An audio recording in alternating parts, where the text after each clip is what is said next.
Hello, people and other people.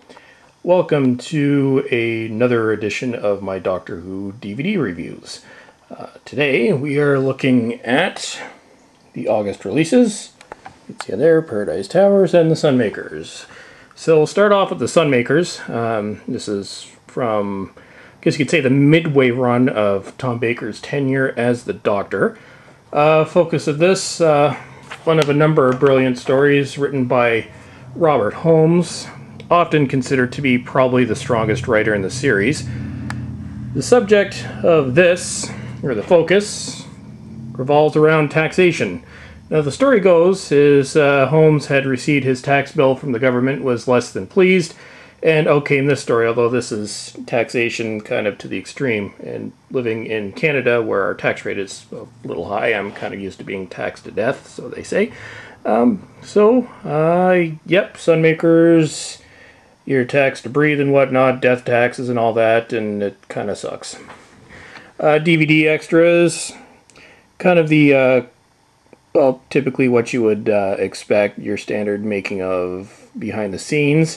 This one also includes the second part of a series called The Doctor's Composer, which focuses on the work of Dudley Simpson, who was probably, well, what they often call, or what's been called in some of the documentaries, Doctor Who's house composer for the better part of a decade, until being replaced during Tom Baker's last season, where they switched to strictly radiophonic workshop. But if you watch a lot of the early Tom Bakers and even John Pertwee's, but especially in the Tom Bakers, his season, his first through his sixth season, you'll notice that there is kind of a general theme or recognizable sound to the background music of the show.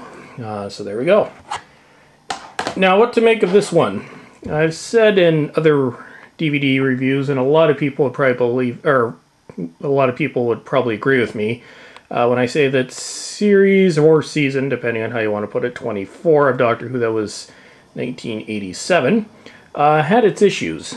John Nathan Turner, desperate to leave the show but being forced to remain, tried to take the show in a whole new direction, but unfortunately, as the 4 stories from that season will attest, it didn't quite work out. Now this Paradise Towers, now this, maybe if you consider this an absurdist story, maybe. But the departure from previous Doctor Who was a little too drastic.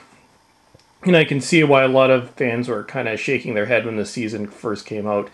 Not as weak as Time in the Ronnie, the story that came before it, but still probably in the bottom 10 of Doctor Who episodes. But it is still worth watching, mainly just to see Doctor Who taken in a completely different direction than what had been done in the past. I know a lot of people tend to regard this as the strongest story of Doctor Who's 24th series. And typically, as with most DVDs, when we look at what we have here, we've got more back or behind the scenes. This one, horror on the high rise. And if you're in Britain and you live in what they call tower blocks, we call them tower blocks or council estates. Probably not some of the nicest places to live. This would be the same as what we call subsidized housing in Canada, and typical of what I've seen in a lot of large apartment buildings. Obviously taken to the extreme. You're not being disintegrated and whatnot, obviously, at least in most of these high rises that I visited. What else we've got here? A documentary on some of the women in Doctor Who, Girls. Focuses on females in 80s Doctor Who with Sophie Aldred, Janet Fielding, and Sarah Sutton. And yeah, there we go. And, you know, your soundtrack, photo gallery, PDF materials. But for Region 1, one thing that is noticeably missing in the most recent stories is the Coming Soon feature, which I guess from research that I've done looks like the year was kind of an oversight, and apparently they will be returning in the next batch of releases, so we'll see what happens there. But anyways, that's all I have for today. So, as always, have yourselves a wonderful day, and I'll see y'all soon.